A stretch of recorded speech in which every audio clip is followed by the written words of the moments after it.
As the countdown continued with just over 1,200 days left to save the planet, the Supreme Master Qinghai International Association members in Taichung, Formosa, collaborated with 29 other co-organizers to host the climate change conference entitled Protect Our Home with Love on October 11. The letters LOVE signify L for Lohas, which stands for Lifestyles of Health and Sustainability, O for Organic, V for Vegan, and E for Eco Dimensions to Save the Planet. Thousands of participants attended the event to stay informed about the latest facts on global warming, ways to live sustainably, and the single most effective solution, the plant-based, animal-free diet. The conference was co-hosted by Thelmo Luis Buddy Cunanan, the famous Philippine TV host of NBN television. Discussions on the themes of love were conducted by distinguished panelists, including environmental scientist Dr. Liu Xiaochen and Professor Liu Chongming. Famous Formosan film and television personality Miss Tan Ai Chen, President of the Formosa's first veg-promoting website, Mr. Lin Hong Roy, Chief Editor of Persimmon Cultural Enterprise Company Limited, Mr. Lin Shu Wen-er, and former pig farmer turned vegan, Mr. Luo Hun Qian. Other dignitaries included guest speaker, the Honorable Mayor Amelita Navarro of Santiago, the Philippines, and Mr. Chen Tian-wen, Deputy Speaker of Taichung City Council. Graciously accepting an invitation to attend via video conference as the event's guest of honor was Supreme Master Qinghai. We now invite you to join us for the video conference with Supreme Master Qinghai entitled Protect Our Home with Love, held on October 11, 2009, Taichung, Formosa, or Taiwan.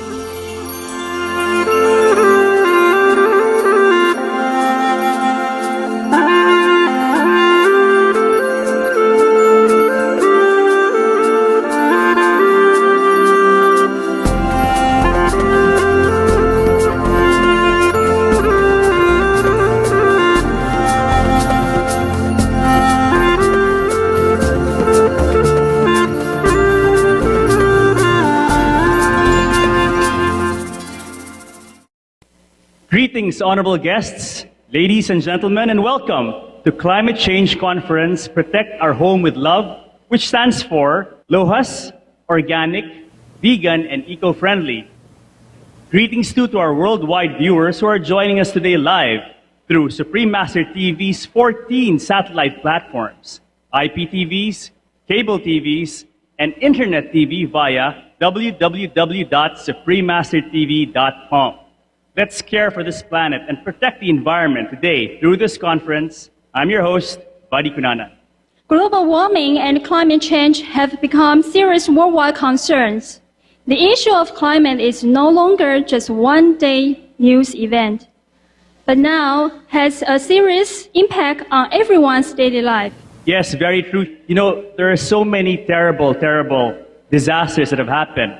From the 2003 European heat wave to the 2004 South Asian tsunami to the 2005 Hurricane Katrina, the 2008 cyclone Nargis in Myanmar, to the recurring wildfires in California and Australia, to the terrible typhoons Pepeng and Ondoy that devastated Metro Manila and many parts of northern Luzon. And of course, the disaster caused by Typhoon Morocco in Formosa, Taiwan this August. And lately as well, Typhoon Parma, which did not land in Formosa, Taiwan, but caused a lot of disaster in Yilan, which made us feel like we are facing the climate change. Indeed, you know, disaster relief, making arrangements for refugees, victims of energy and food crises, collapsing ecological stability, international, regional, and local cooperation. All of these are happening around us. Today, we are extremely honored to be able to invite many researchers and experts to join our conference. And through panel discussions, they will thoroughly explain the main causes and the effect of climate change and make concrete suggestions in 4 dimensions: low heart, organic, vegan, and eco to address this global crisis. Yes, this conference is a product of so many groups and people coming together to protect the earth and protect the environment. And so, we have 29 co-organizers who have helped make this conference happen. At this juncture, I'd like to say a special thanks to Chongqing University for providing Hoishen Hall, this beautiful place where we can come and meet and talk about this very pressing issue of climate change and global warming. Yes, it's really such a beautiful place. Now, we would like to invite Dr. Shao Jiefu, the president of Chongqing University, for his opening remarks.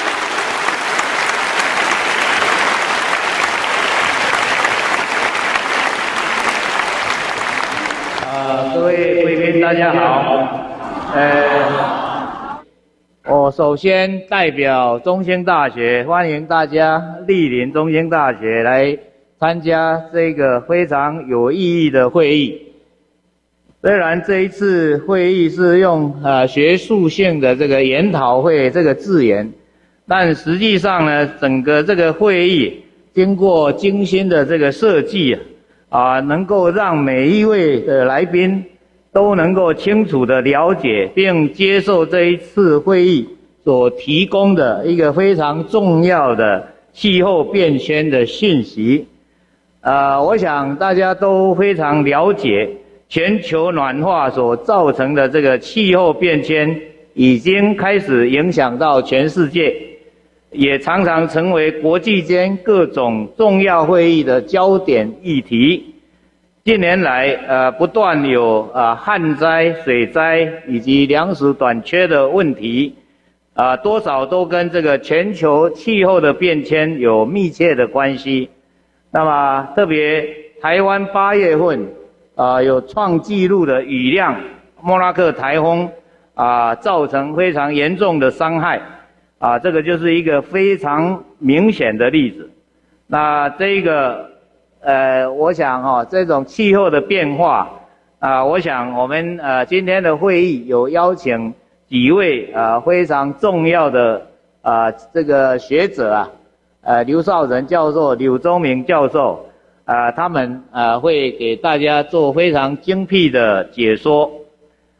中兴大学今年创校90周年，是台湾历史最悠久的大学。目前农业与自然资源学院、生命科学院、兽医学院、理学院、工学院、文学院及社会科学管理学院有7大学院，是教育部5年500亿的顶尖研究型大学。我们特别在农业科学跟工程的领域表现非常的杰出。特别在农业科学，我们已经进入世界100大，就是85名。所以呢，我们这个农业方面有非常杰出的科技人才跟资源，长期以来在农业的研究跟推广上面不遗余力。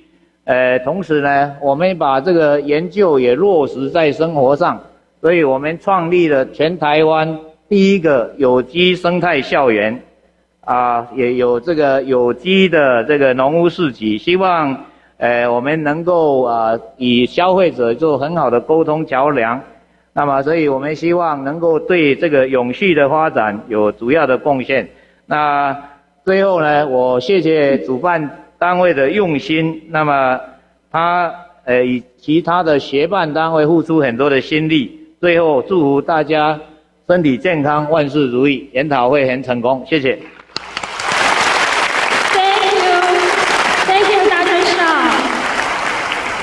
Zhongxing University is a green university in Taiwan, and its campus is so eco-friendly and pleasant. I think this is an environment that we should have on this planet. Yes, I agree. Going green these days is something considered special. However, years and years ago, it was a normal thing for our ancestors. Unfortunately, about 200 years ago, man started living more luxuriously, started expanding his life, creating more pollution and exhausting more resources, and making climate change more serious. In fact, scientific studies show that the pace of climate change today is faster than what they had originally assessed or predicted. That's right. Before starting the conference, we would like to introduce you a video about climate change. Now, please watch Practice the Way of Love to Halt the Climate Change.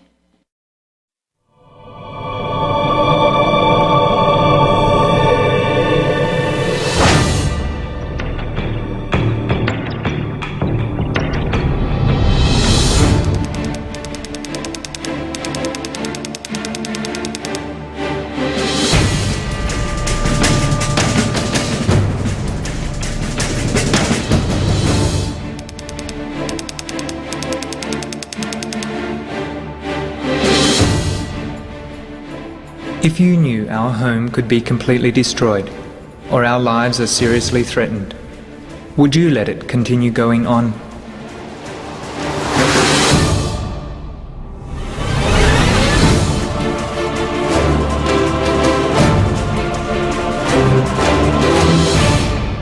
Now, as a result of climate change, disasters like not that unusual now.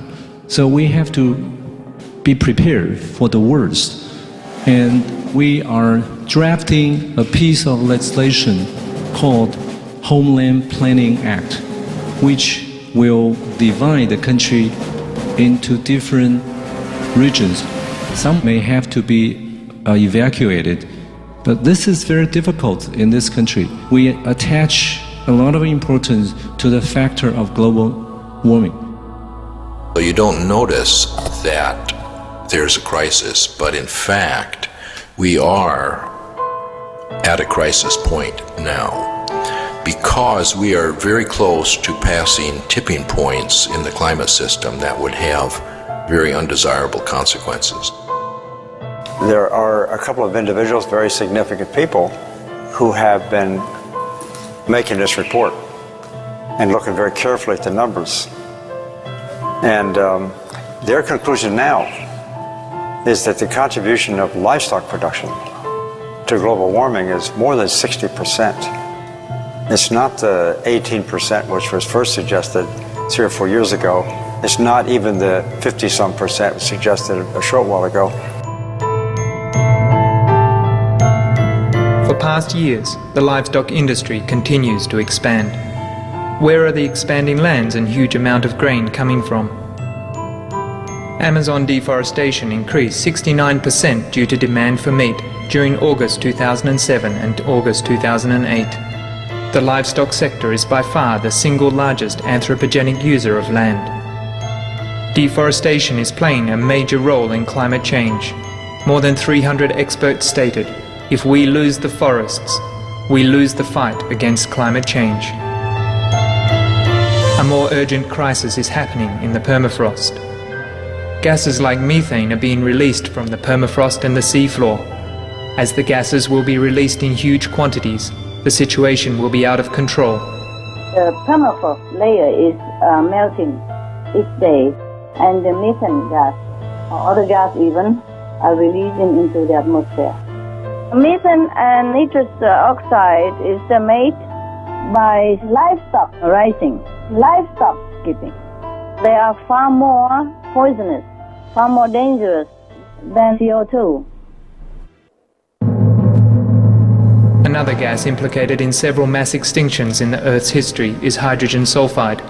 This colourless and highly toxic gas deadens our sense of smell and at higher concentration causes blindness and eventually death. Livestock and chemical fertilizers seriously pollute the water. People use targetless fishing trawlers, promptly destroying the ocean ecology. The ocean area lacking oxygen grows. Hydrogen sulfide then results in a dead zone.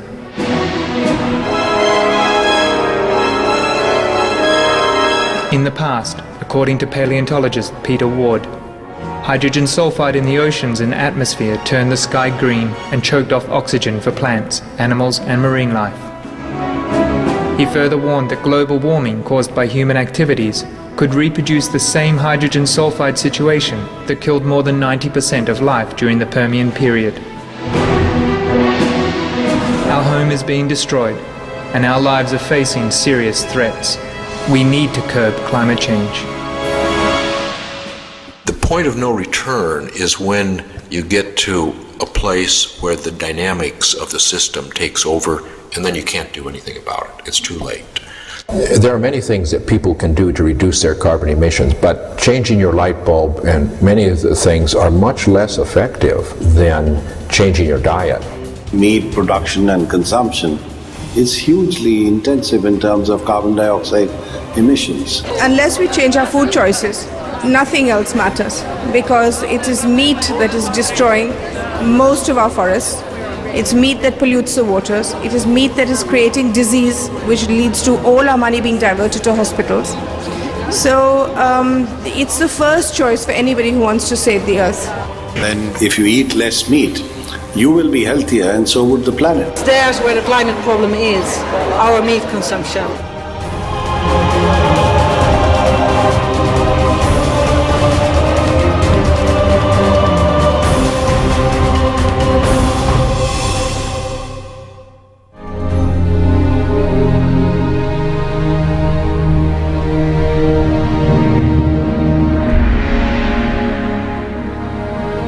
Earth, our one and only home. Earth nurses all life with love. It's time for us to be guardian of our Mother Earth, to protect our home and all the co-inhabitants with love. The lifestyle to love the Earth, called Lohas. Lohas, lifestyle of health and sustainability.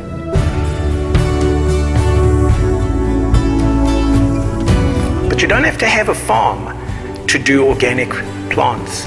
You can plant tomatoes in pots on your balcony. You can put potatoes in them. You can have these shelf pots that you can plant all your herbs in. You can plant your lettuces. Try something. Just experiment. In one of the longest studies ever conducted on organic farming practices, researched by the US-based Rodale Institute, has found that organic soil management not only minimizes fossil fuel use, it can also reduce atmospheric carbon dioxide by removing it from the air and storing it as carbon in the soil. Scientists at the Institute estimate that if organic practices such as planting cover crops, composting, and crop rotation were implemented on the planet's 3.5 billion tillable acres, nearly 40% of current CO2 emissions could be absorbed.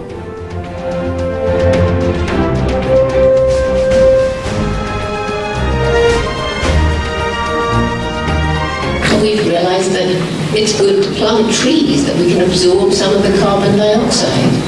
We've learned enough to know that the breeding of hundreds and thousands of animals for food is terribly damaging to the environment, so more and more people are eating less meat or no meat. I do what I do today as a hardcore vegan for the love of the animals. I know that no animal has to die for me to live.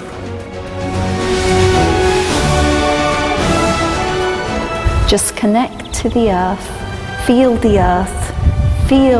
the vibration of the sun, the sky, the clouds, everything around us, run all the way through us and go right in through our feet to the heart of the earth. Please, for the sake of all the animals, be veg, go green, look at the flowers and save the planet.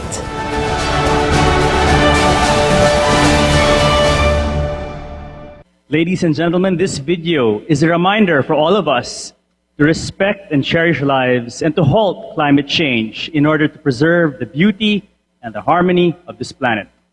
Yes, let's work together with love and change our daily life and attitudes so that we can end the crisis of global warming. Now we have a special video greetings from important people around the world for this conference. Yes, first we have Dr. Rajendra K. Pachauri, the chairman of IPCC and the joint laureate of the Nobel Peace Prize 2007. Let me at the outset convey my greetings to all you participants of this extremely important conference in Taichung, Taiwan. I'm deeply grieved at the terrible disaster that took place in Taiwan as a result of typhoon in Morocco. This obviously affected the lives and property of so many people, and my deepest sympathies for those who lost their loved ones and who have lost all their belongings and possessions. Now, I really don't want to link any single incident, any weather-related event to human-induced climate change, because that would be scientifically wrong. But I do want to emphasize that as a result of climate change, events like this are likely to increase not only in number and frequency, but also in magnitude and intensity.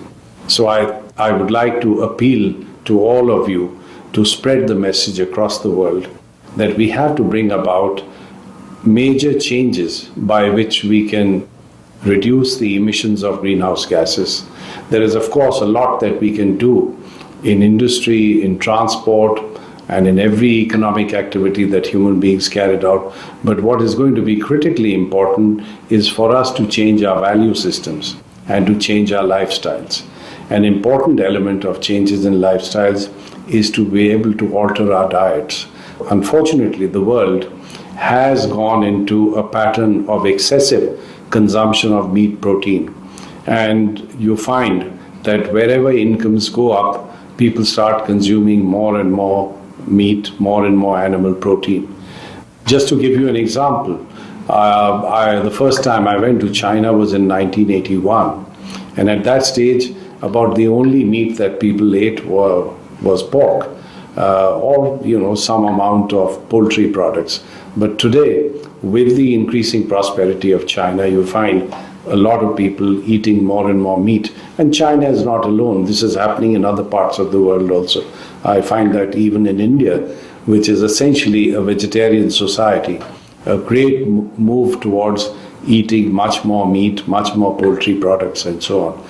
So we know that the emissions of greenhouse gases associated with the cycle of meat production, poultry production, and all forms of animal food that we consume is extremely high.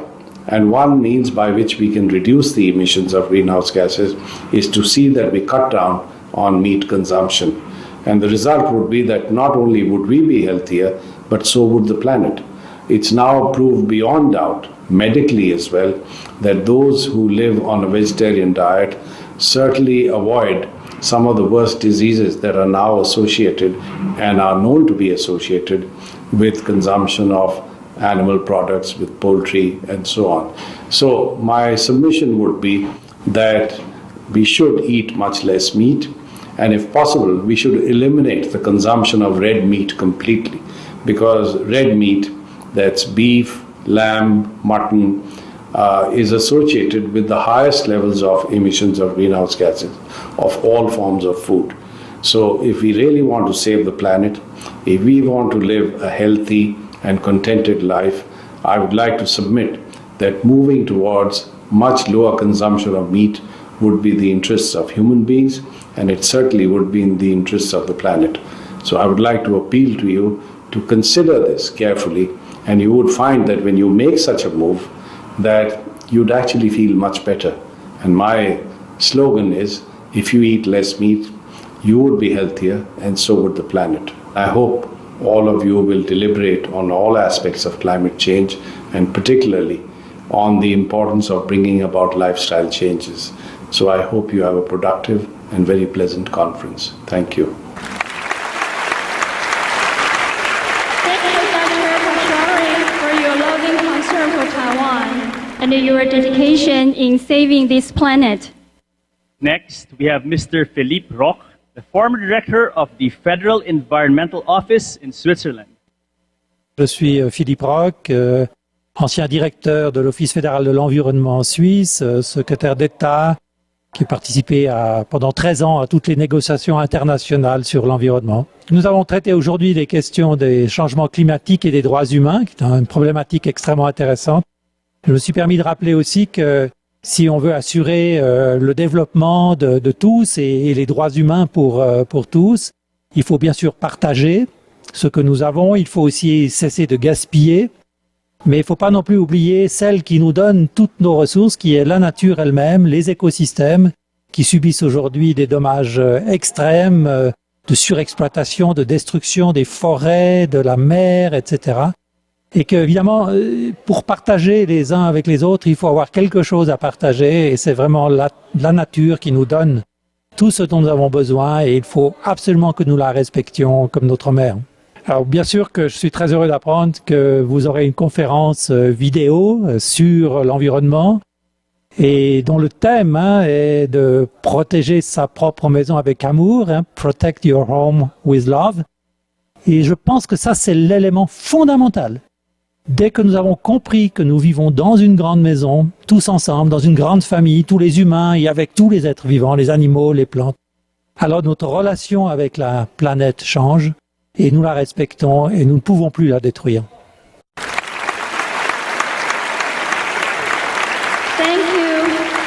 Thank you, Mr. Philip Rock, for your encouraging words. Next, we will have Mr. Gilberto Natalina, the City Councilman of São Paulo City, Brazil. Meu nome é Gilberto Natalini, sou médico, praticante da medicina e sou vereador da cidade de São Paulo pelo PSDB, estou no meu 3º mandato de vereador.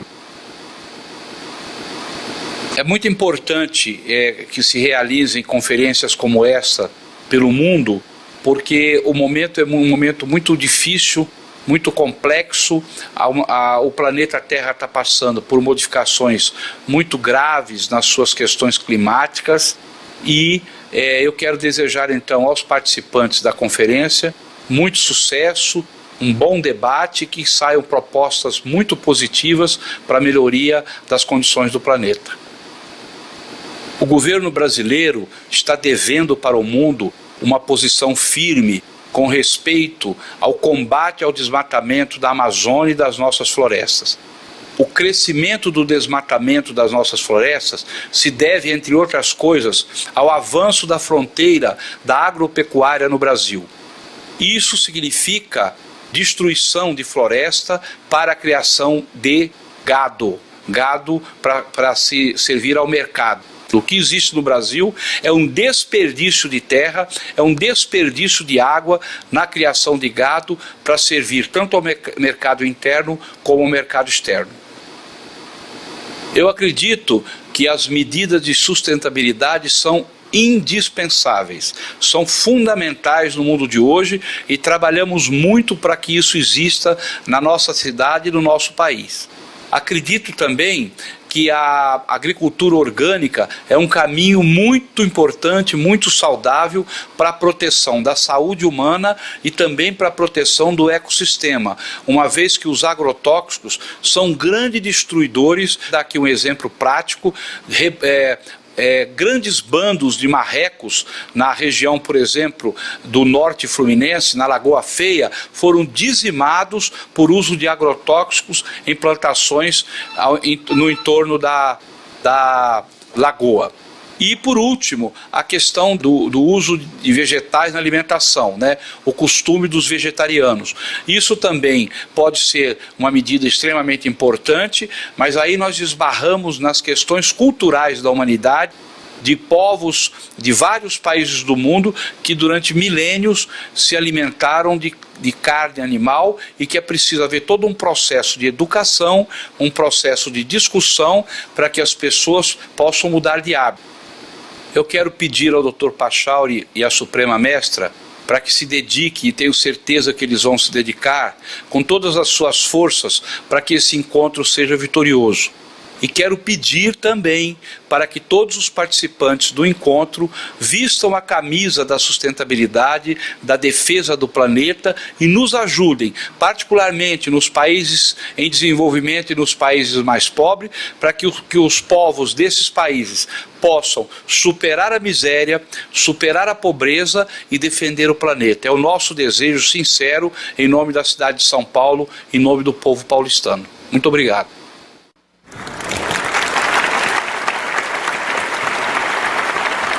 Thank you, Nina, and all the speakers again for your time and sincere efforts to halt climate change.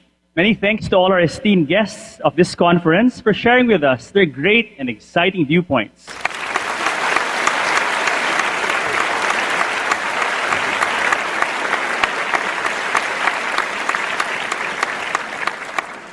We're extremely fortunate today to have so many experts who will thoroughly explain to us the main causes and effects of climate change and make concrete suggestions of actions that can be taken.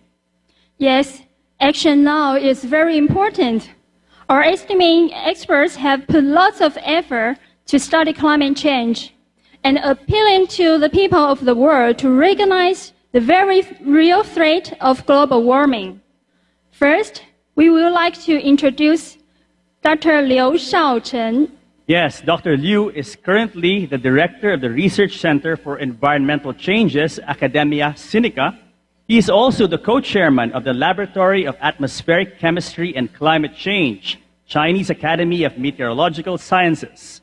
He used to be the director of the Laboratory of Atmospheric Physics, National Oceanic and Atmospheric Administration, or NOAA. Join us in welcoming Dr. Liu Shaochen.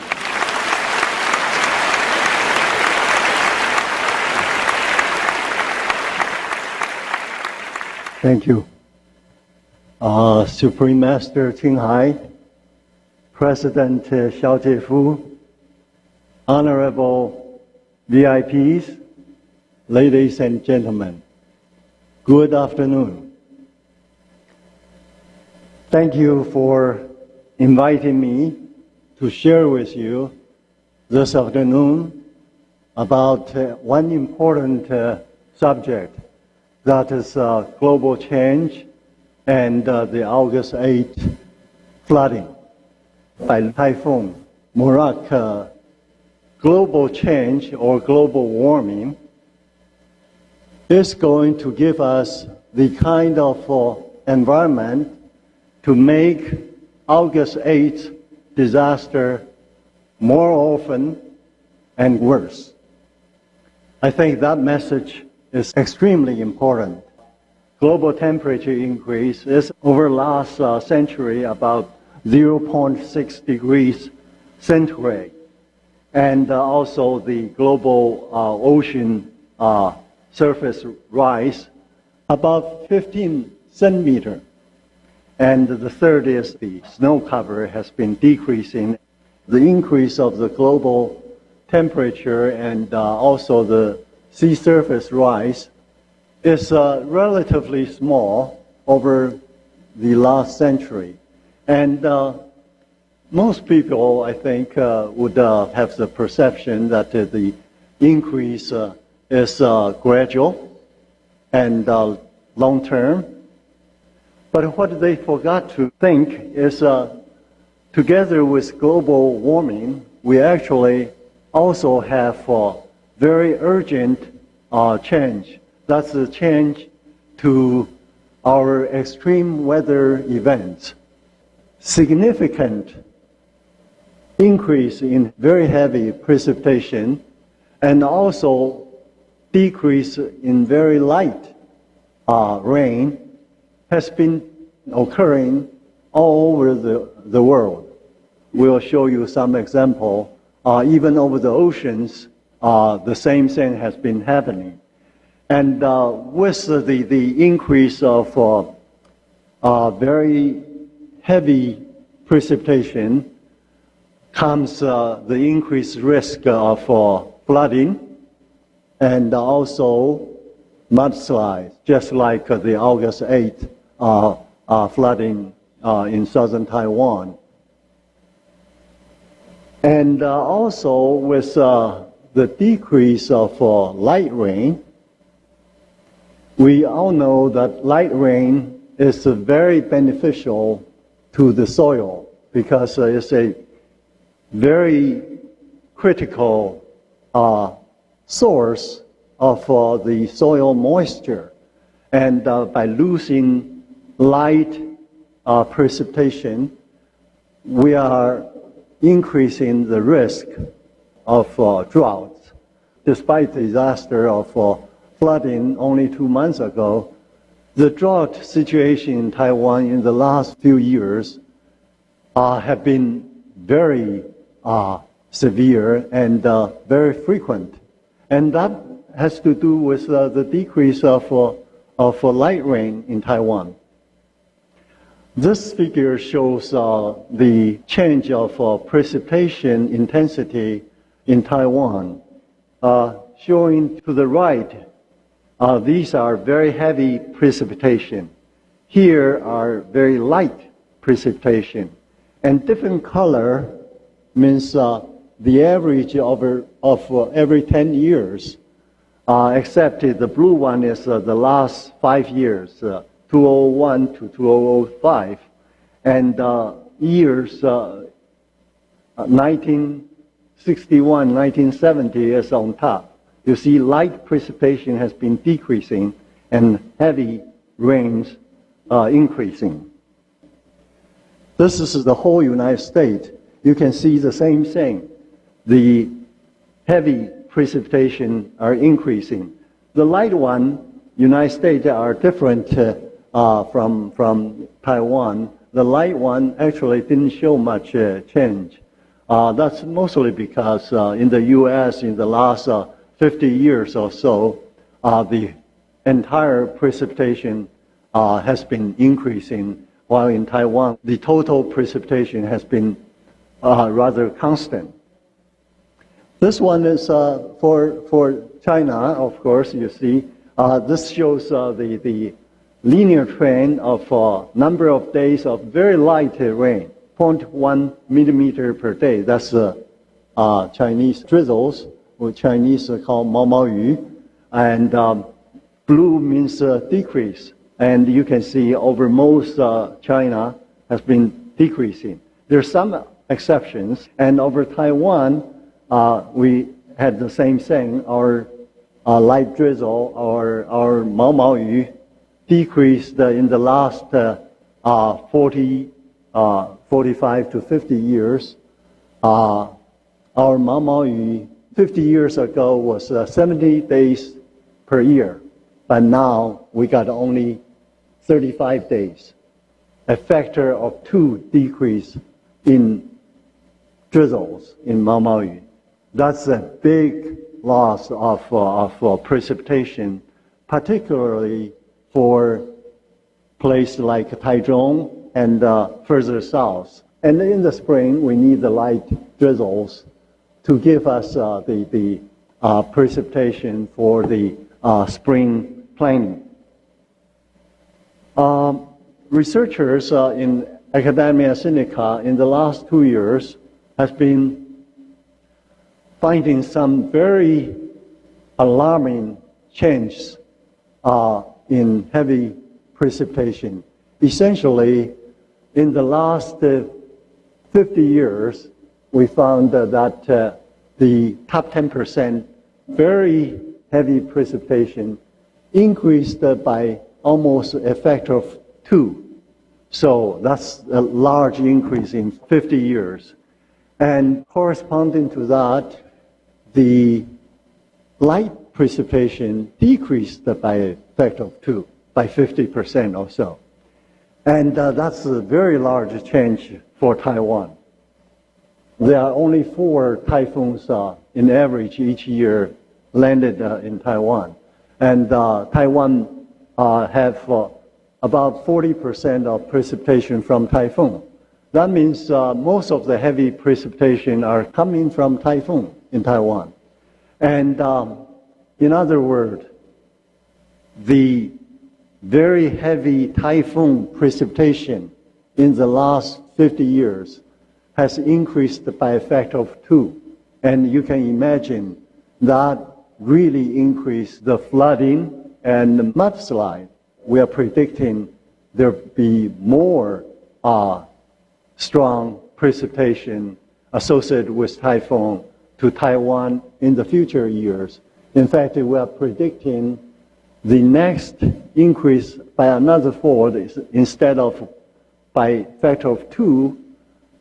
The next one will be by factor of 3, and the increase by another fold will take not 50 years, only about 20 to 25 years, because the increase in global temperature is going to speed up in the next century, essentially almost doubling, in fact, near the end, tripling the rate of global temperature increase.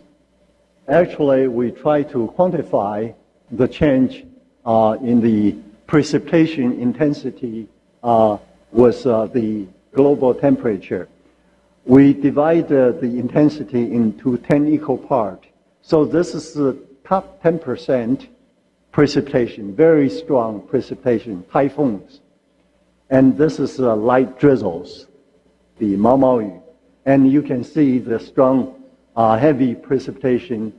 For each degree increase in global temperature would increase by a factor of 1.4 or 140%. And the light one would decrease by 70%.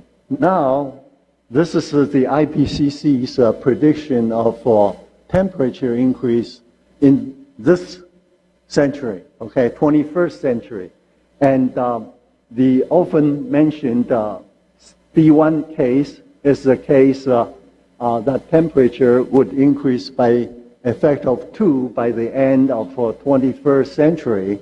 And that's when we try very hard to decrease the greenhouse gas emission. We increase temperature only by 2 degrees.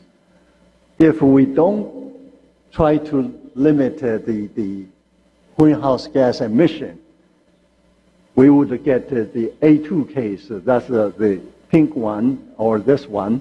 And A2 case, the temperature increase is fairly close to 4 degrees. With the B2 case, because it's increased by 2 degrees, and each degree is 140%, 2 degrees means 280% increase in heavy precipitation. And A2 case is 4 degrees, 4 times 140 is 560% increase in precipitation, heavy precipitation. And that's really alarming. I can't believe living in that kind of environment. And that means that typhoons in Taiwan would bring 3 to 5 times more heavy precipitation. And imagine that would mean at least 3 to 5 times more floods and more mudslides. And here I want to mention that we should not forget decrease of light precipitation because it's in different seasons in Taiwan. As in winter and spring, the decrease of light precipitation will continue increase the risk and the frequency of drought in Taiwan. This shows for southern China is the similar thing. The heavy one is not as much. It's 63% for each degree. And that's about half of Taiwan. The pink one, you see the global average, the heavy precipitation would increase by 110%, a little bit less than Taiwan, but very large. And these increases are going to be larger in the tropical region. And that means where a lot of precipitation already is going to increase more. And also in places like India in the summer monsoon, they have very heavy precipitation. Those are going to get more and more frequent. So the place with a lot of flooding is going to have increase. But where there's very little precipitation, actually the drought is going to get worse. What we are saying is that globally we are seeing the same thing. Very alarming change in heavy precipitation and light precipitation. And the only way to stop these kind of disastrous change is to stop increasing greenhouse emission. Thank you for your attention.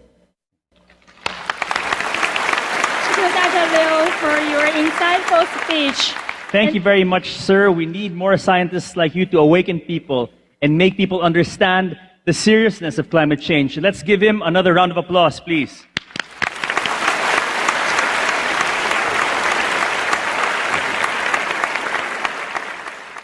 The next guest speaker is also an expert on climate change and another highly esteemed individual. He is Dr. Liu Chongming.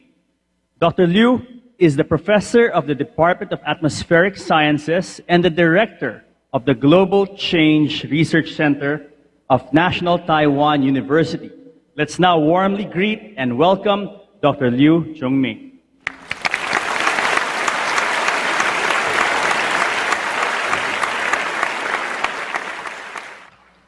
Thank you, ladies and gentlemen. I'm really honored to be here.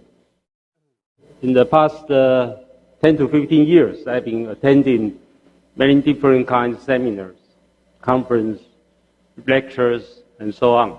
But today is more than 1,000 audience, and I understand through broadcasting, it's probably like 100 million. I'm really honored to have this opportunity to talk about what I've been doing in the past few years. Climate change is ongoing, and the global temperature keeps warming. It's actually like Typhoon Mora. People in Taiwan thinking it's very serious. Then probably next year or the year after, we will have another typhoon probably breaking this year's record. So what we need is we need to adapt to the climate change. We have to live with it. We have to dance with it.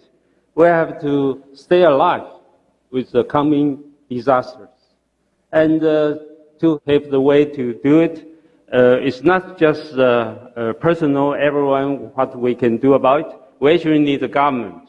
We need people working together. So we need the law. We need to establish this National Climate Security Act. What I want to talk about is adaptation is to decrease climate vulnerability and to increase adaptation capacity.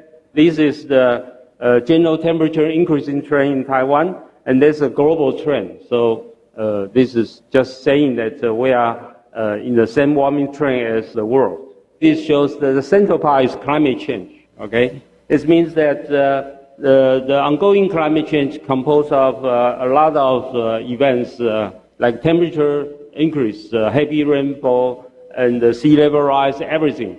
So it will have more hazards, disasters, and will affect our primary industry like agriculture and so on.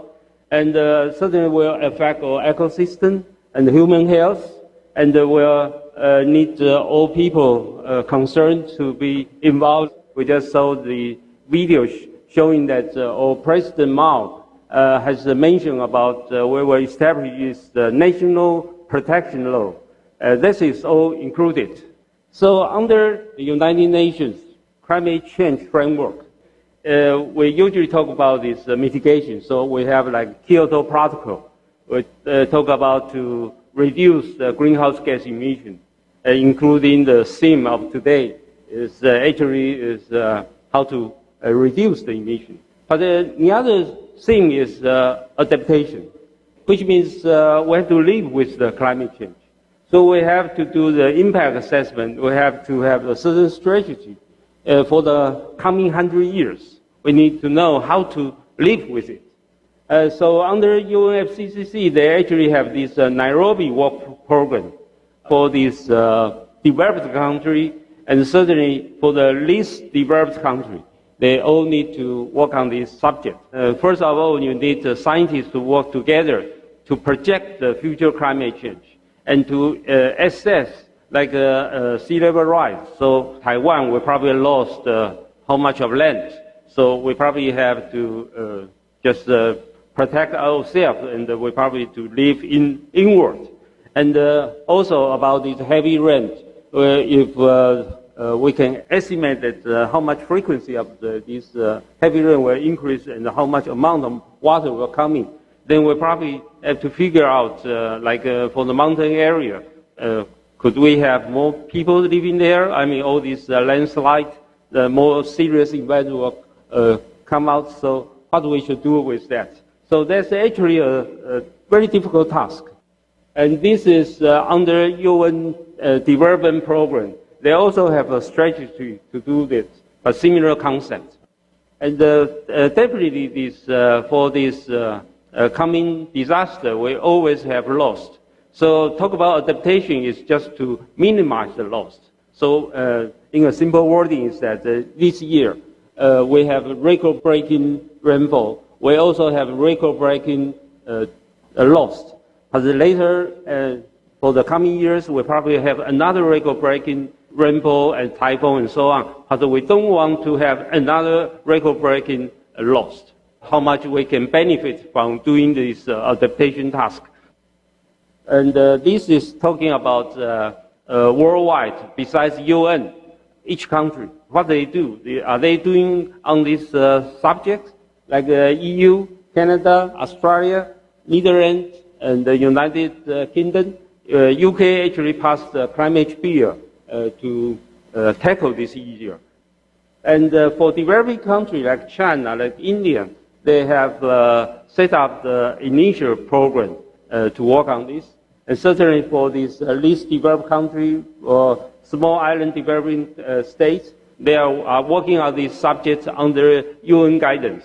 And currently in Taiwan, last year I've been working on this project. So we did a certain survey.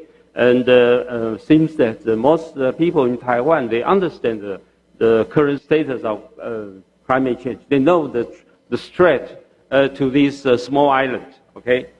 And the issue is how can we tackle this?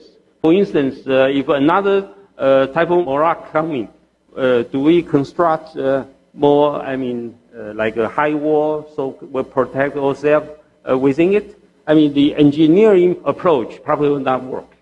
So we need something else. We need a non-engineering approach. However, talking about the adaptation, people will say that once you adapt to the climate change, probably means that we will not be facing another serious typhoon. Actually not. We will still have a serious typhoon because the temperature warming, we have higher temperature seawater, and will help to intensify the intensity of this typhoon and also widen the typhoon influence area. The natural disaster still cannot be avoided, but we can hope to reduce the damage. That's the general expectation we hope. Under this general idea, last year, we proposed a framework on the national climate change impact assessment adaptation strategy. We need legislature adaptation, industry and land use adaptation. So our president mentioned about national land protection law is actually one of it. It's just part of this general framework. Okay. This for coastal, there's a low-lying area like this year in Pingtung, this land subsidence area. The total population, I think, is close to 50,000 people. So we cannot just move them. We cannot just say you are not suitable to live at this subsidence area with the sea level rise and land subsidence. This area is definitely the most vulnerable area in Taiwan. But we cannot just move them. We have to have a plan. We have to have a strategy to work on this issue and probably take 30 years to thoroughly move them. That's a long-term and a difficult task. Okay. So we need legislation to pave the foundation for all the tasks. One simple act I propose is this Climate Security Act. Under this, the greenhouse gas emission is right here. With this greenhouse gas emission, we have a lot of interaction going on. So actually, there's a lot of money going through these greenhouse gas emissions. For instance, carbon tax, or maybe these cap and trade activities, like emission trade and so on. It probably will get to the general reduction of the greenhouse emission from this country. But from all this money flow, we can take out some of it into this three funds. One is called the Climate Security Fund, which for each disaster like this year, government have to pour out a lot of money just for rebuilding the areas. And the other is for minority fund, for those the most disadvantaged minority welfare. Another is for adaptation fund. So my General conclusions based on the evidence of climate change and impacts. Proper adaptation strategies are needed to sustain the future development of human systems. A proposal for national climate change adaptation framework is addressed to facilitate adaptation capacity building in Taiwan. The Climate Security Act is waiting for positive response from regulators. Thank you. Thank you, Mr. Yu, for your excellent speech. Thank you, sir. Ladies and gentlemen, we will be discussing other important issues later. But before that, let's watch a beautiful Aboriginal dance performance to remind us about nature with harmony. Yes, here in Taiwan, there are over 12 different Aboriginal tribes. And today's performance, a very beautiful one, is by the Min Thai Aboriginal Dance Club, composed of high school boys and girls who practiced very long and very hard to present a very special dance number. Have you ever seen this before?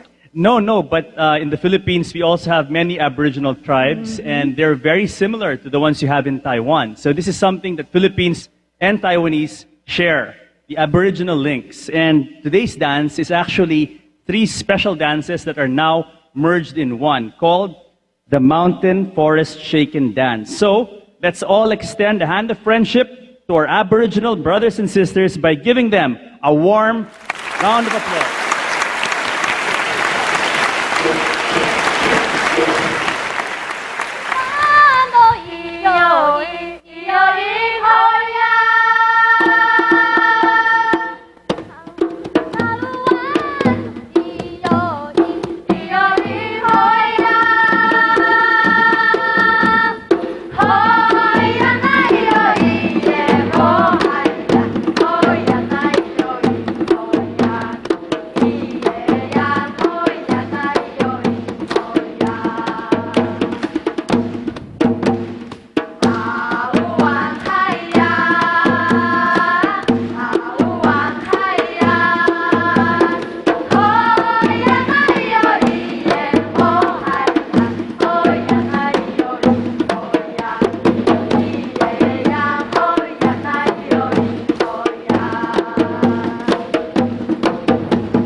beautiful dance. Yes, what a wonderful performance. I almost want to join them.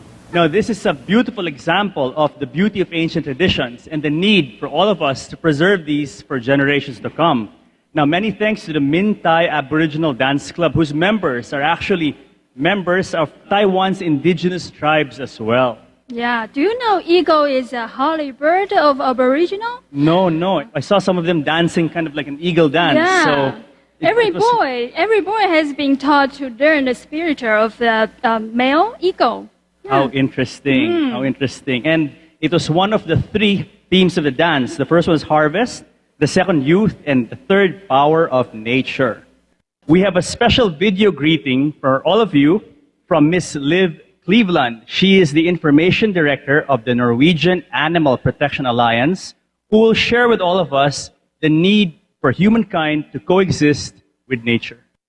Greetings to all of you who participate at the conference. This is Liv Cleveland. I work for the Norwegian Animal Protection Alliance as a lawyer, and I'm working to try to give animals the rights that they deserve in our society. I'm a vegan, and that's because of the animals and also because of the environment. In our society, animals are kept in factory farms where they have no possibilities at all to live like what they are made for. Young babies are taken from their mothers. Mutilations are common. The animals are fed intensively. Many of them never see sunlight. They are kept indoors all their lives. And they are transported to slaughter in thousands, in millions.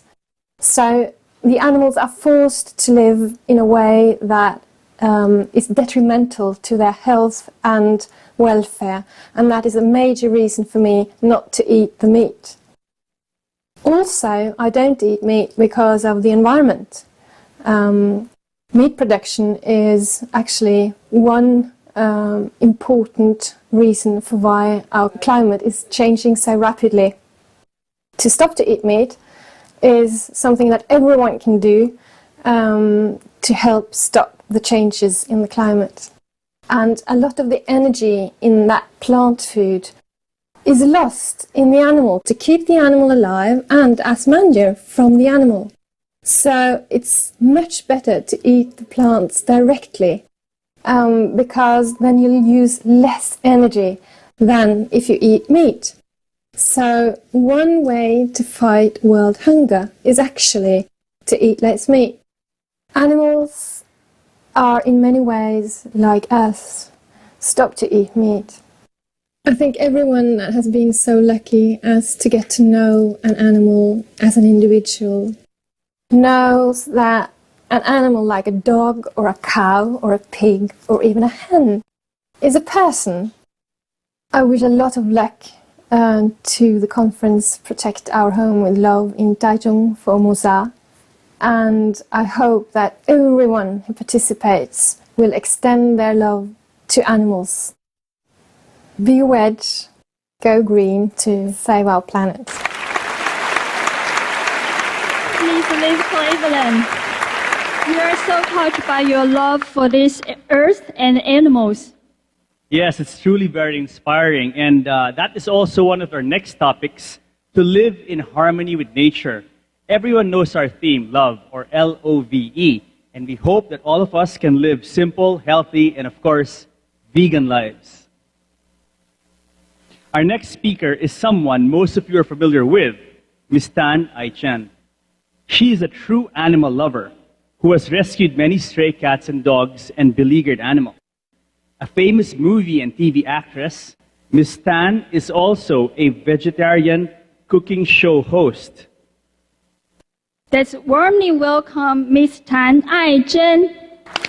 谢谢大家好，谢谢。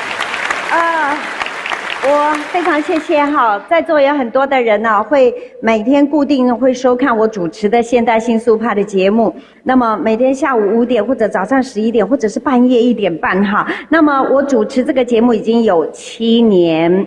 每一天有1到2种不同的素食的料理，那么总共也已经有2000多种。谁说吃素没有变化呢？对不对？啊，谢谢。那么我吃素呢有21年的时间呢，好。那么吃素呢真的很好，那可以让我们身体健康，变得更有耐力，也当然会变得比较年轻。还好我现在56岁，看起来不像65哈，就是吃素给我们的这个最大的好处。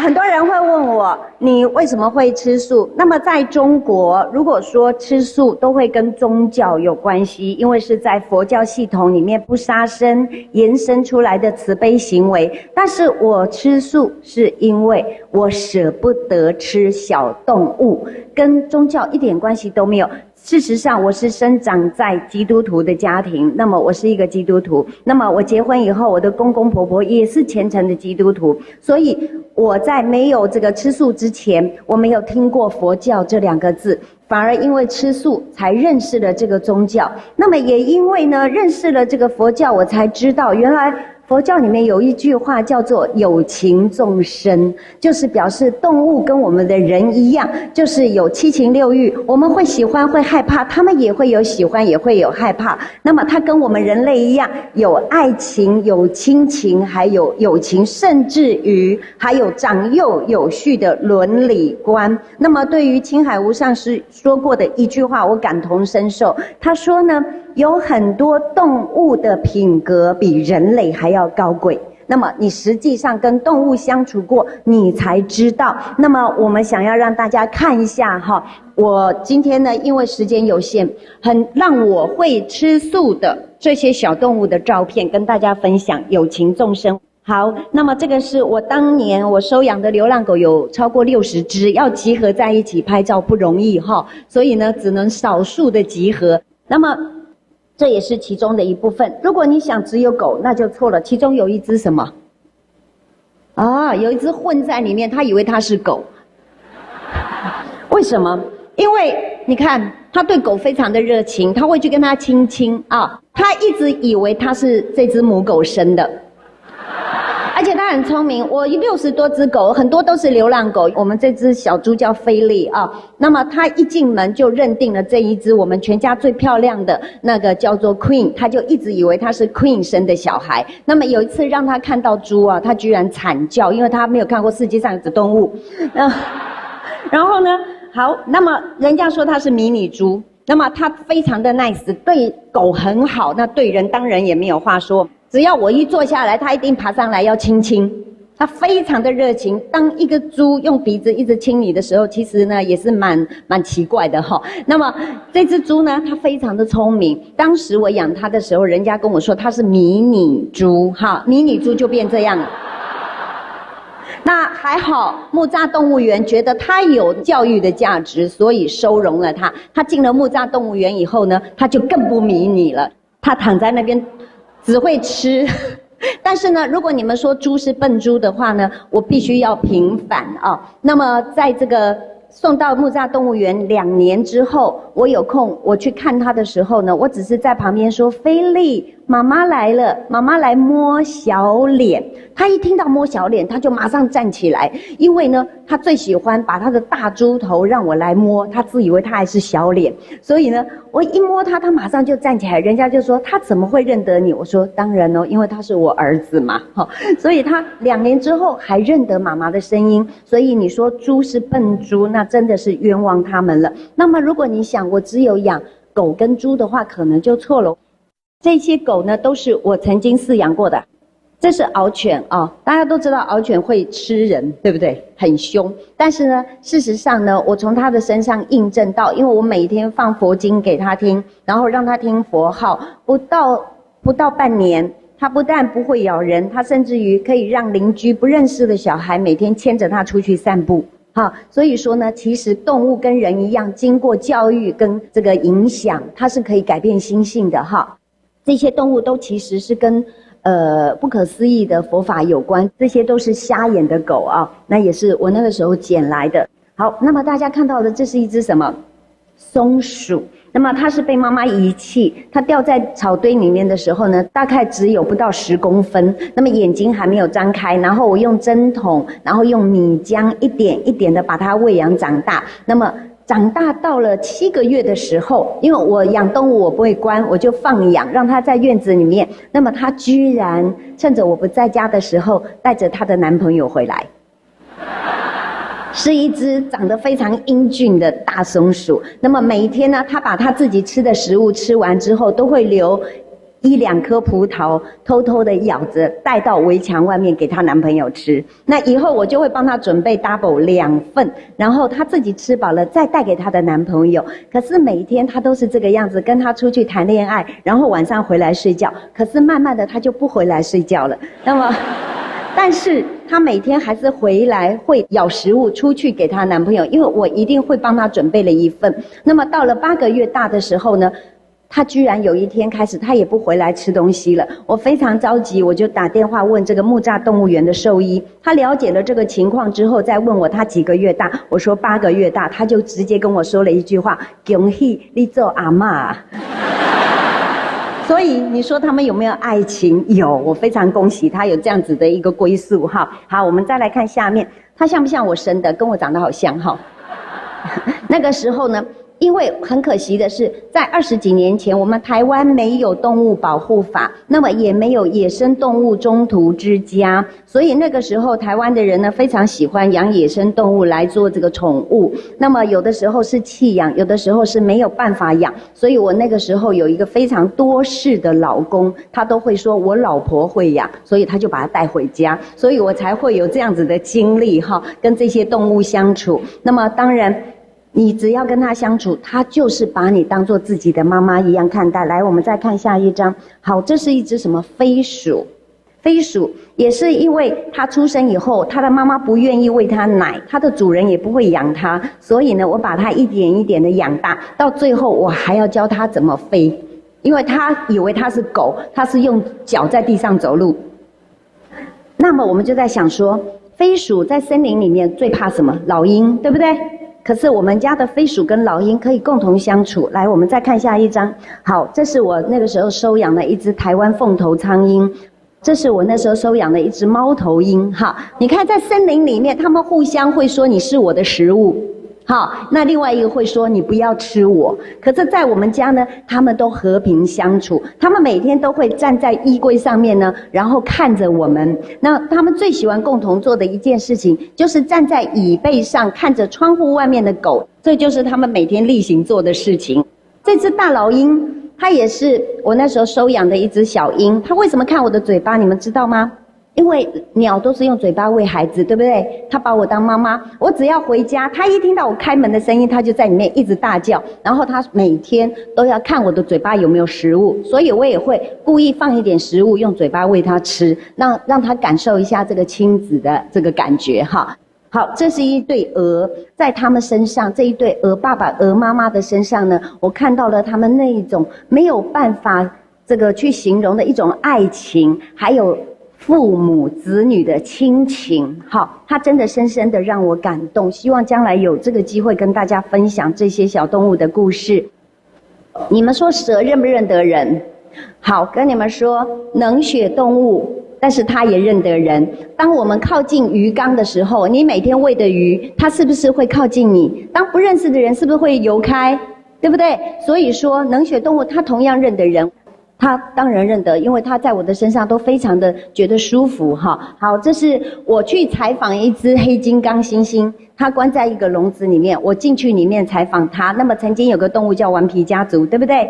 好，那么他们说我是搏命演出，可是呢，我非常的难过。因为在这只金刚猩猩的眼睛当中，我看到了是一个非常悲伤母亲的眼神。因为我们大家都知道，野生动物被关到动物园里面，被迫离开他的家人，但是他有没有感情？有，他跟我们人类一样是有亲情的。所以说，永远忘不了那一副感伤的神情。所以说我们要爱护动物，当然最直接的方法就是保护它。昨天有一个人跟我说，很多人抱着狗跟猫说我很爱动物，但是怎么舍得嘴巴说爱动物，但是嘴巴继续啃食动物的肉肉？对不对？所以说呢，我们将心比心，动物跟我们一样是有情绪的，所以呢，我们不要让我们害怕的事情加诸在他们身上的痛苦。所以这就是我吃素的原因。谢谢各位让我有机会分享，谢谢。Thank you, Ms. Tan Ai Chen, for your very heartwarming and moving stories. Very inspiring. Thank you. Have you watched Ms. Tan's movies? Yes, since I was a little girl. You know, I think it's great that celebrities get involved in good causes because they're able to influence other people to do good deeds as well for nature, for the animals, and for environment. Don't you think so? Yes, I totally agree. And I love Minnie Pigs because of her. Many people and most friends of mine are paying more attention on animals and the stray cats and dogs. That's great to know. Okay, our next speaker is Mr. Lin Hung Rei, who is the president of Swiss, the first website promoting vegetarianism in Formosa. So let's all welcome Mr. Lin.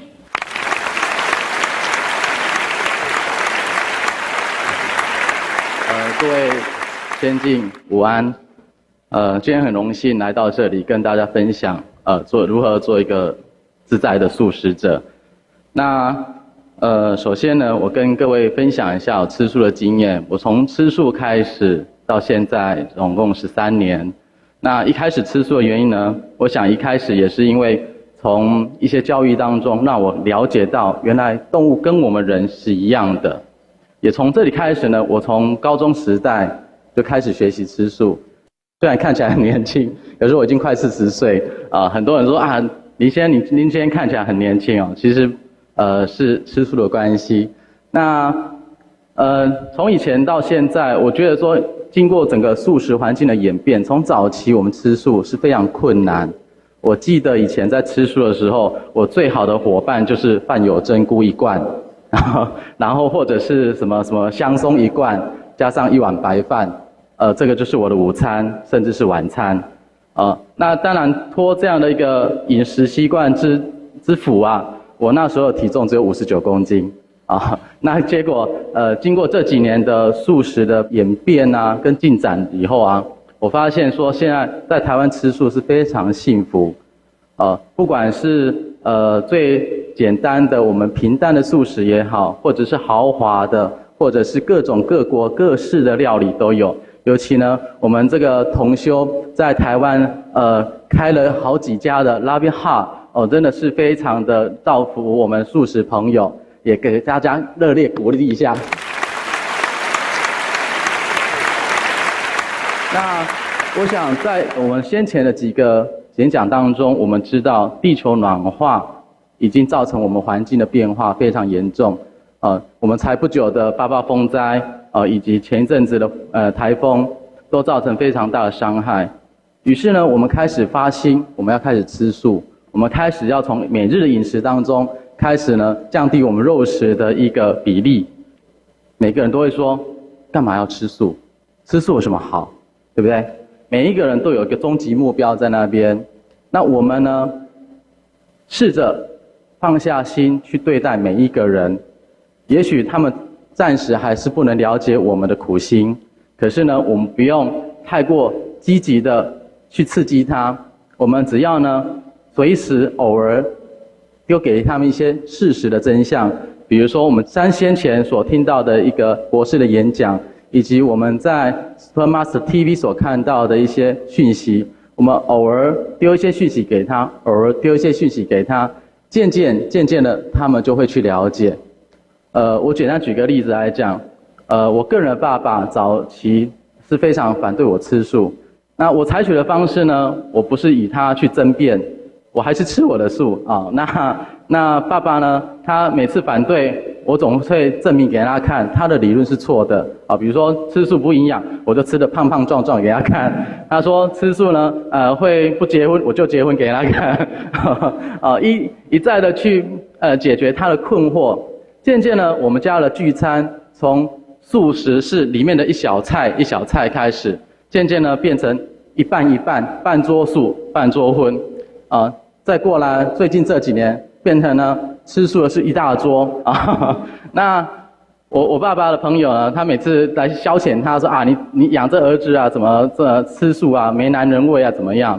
那我爸爸反而最近会开始反驳那些朋友，就说哪有？你看吃得这么帅，那这么年轻啊！所以呢，我觉得说当我们在走这条路的时候，一定会面临很多的疑难，很多的挫折。但是呢，我们要坚定我们的理想，我们的信心。再过来呢，我们对自己内心来讲，也要保持的一个弹性。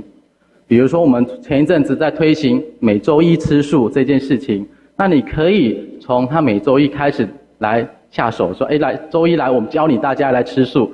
那给他一个话题，给他一个方向，慢慢的去引导他。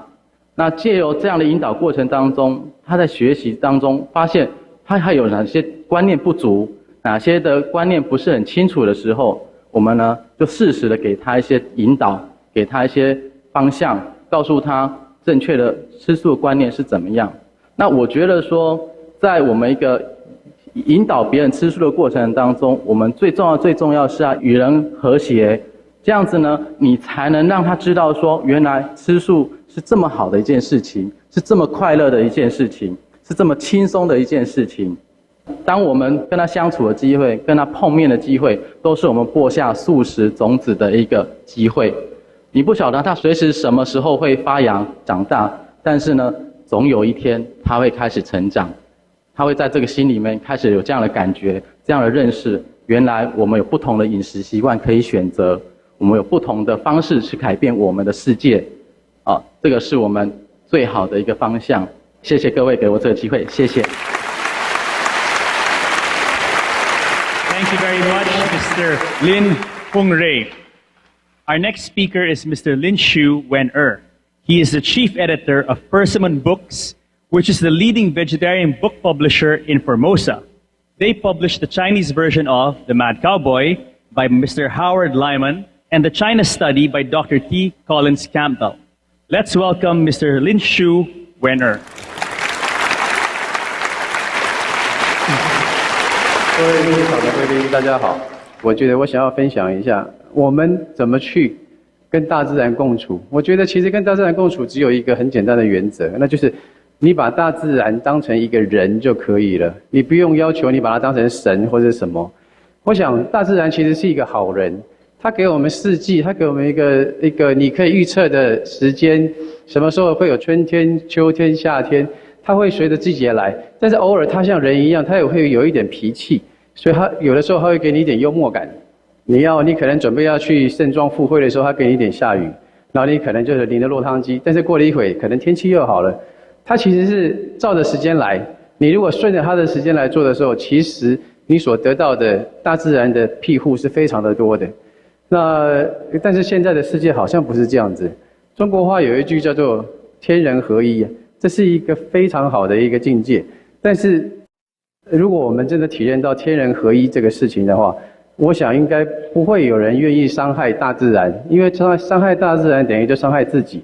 但是实际上面我们又是常常在做伤害自己的事情，所以其实这么好的一句话，我们其实并没有做到。所以我觉得对待大自然的第一个原则，只要你把它当作人，人需要尊重，人需要你去爱它，你需要去呵护它。所以其实如果可以用这样的心情去面对大自然，你不用太复杂的道理，也不用太大的哲学，其实你就会知道我该怎么去亲近它这样子。那如何亲近大自然里面呢？刚刚讲了一个原则，那我认为有3个步骤可以做。第一个步骤就是说，先不要去急着认识大自然是什么东西，我们应该先去认识说我到底是什么东西，认识我们自己本身最重要的是什么东西。那什么是我们生命中最值得珍惜的？有的人可能会谈说可能是爱情，那也可能是金钱，但是其实在这里面所有的命题里面，如果没有生命本身，其实后面的爱情或金钱其实都没有任何的意义。所以我觉得第一个是要先认清楚说，大自然真的你认为它对你很重要吗？如果你真的认为它很重要的时候，你就自然就不会伤害它。但是因为大家都距离它太远了，所以未必会真的会这样子去认知这样子。所以我觉得如果当我们真的认识到这一点，我们才有可能真的认识到说我的生存跟大自然是结合在一起的时候，你才会开始正视这个问题。那第二步是什么嘞？我认识到说大自然真的对我很重要的时候，其实我们因为跟它距离又很远，所以我们需要开始学习。我常常看到说有一些父母或是年纪比较长的，他们可能会想要急于教育小孩子，可能要学钢琴，然后学一些别的东西。但是其实真正应该受教育的应该是我们自己本身，就是我们自己可能对大自然也都不是很认识这样。所以我们以我们大人的这个角色，我们反而应该要重新学习，到底我们是不是真的认识他？那认识他最好的学习方式就是向你的小孩子学习。你如果去观察小孩子，那大概4、5岁的这种小孩子，他可能才牙牙学语，你会发觉说小孩子对大自然是不会有惧怕的，他会去摸狗，甚至会去摸可能你认为比较害怕的蛇啦、蜥蜴的，但是我们反而会看到这些东西会害怕。有一次我在公园里面有一个小孩子，他看到一个所谓的攀木蜥蜴，他就过去想要去跟他阿嬷讲说，阿嬷那边有个攀木蜥蜴这样子。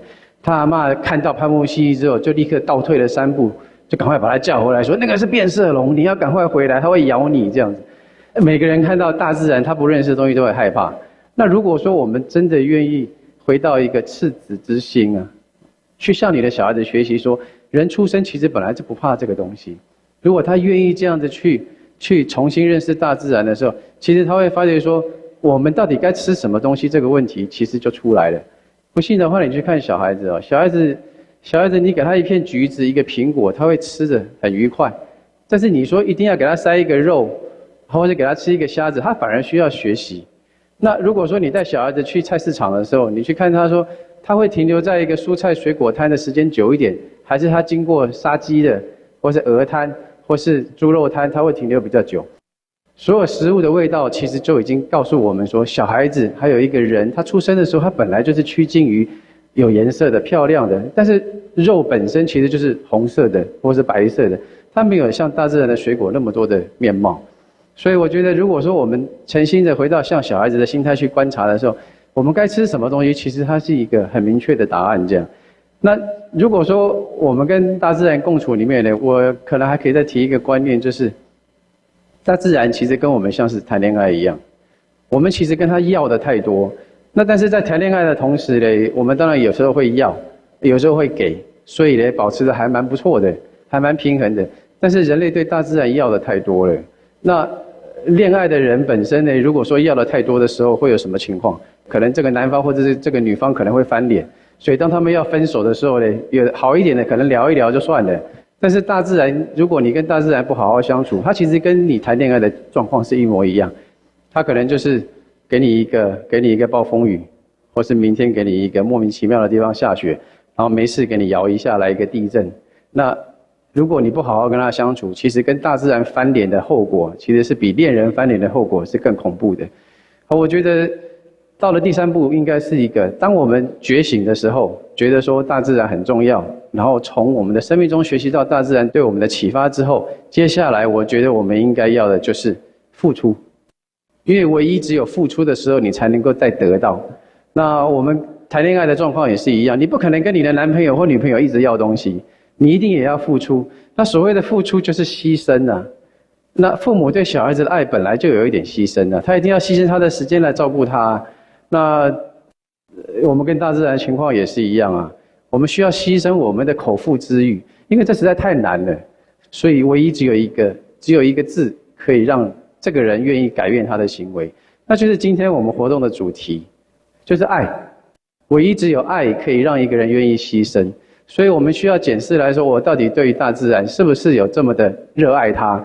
如果你了解这样的生存对我们来讲是性命攸关的事情的时候，我相信你会觉得这一点点牺牲其实一点都不算是什么。所以我今天在这里就是分享说，我认为在大自然里面，我们应该要怎么样到最后去付出我们的实践，那这个是我们人类的希望所在。那今天就演讲到这边，谢谢。Thank you, Mr. Lin Shi, for your beautiful message.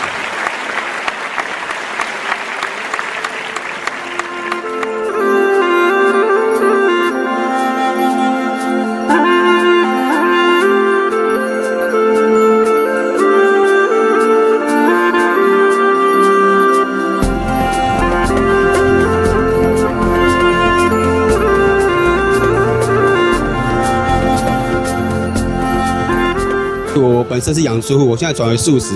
然后这场研讨会对我来说意义非常的重大。我希望利用我小小的一个故事，可以就是让还正在从事畜牧业养殖的人，还没吃素的人，可以看到我这样子的改变，跟着我一起改变。以素食的这个方式来改变整个暖化现象，不管是从医学的角度，还是说从大气的角度来看，它是目前最可行的方式。那我认为就是直接从每一个人的三餐着手，它立刻就可以改变整个的食物链，从农业一直影响到畜牧业这样子。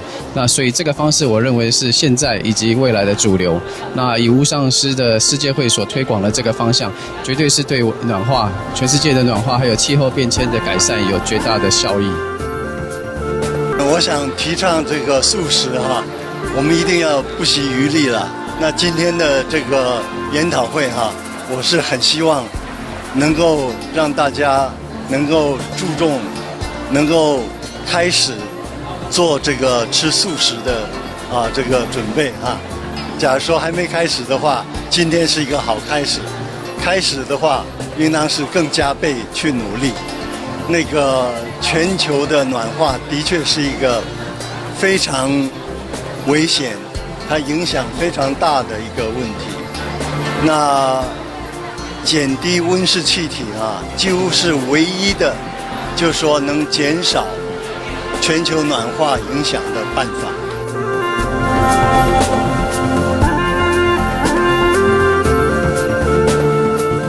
我觉得不分国籍、不分宗教、不分团体、不分政党，大家有志一同，就是为了自己的身体健康，也为了地球环保，我们应该要用蔬食来救地球。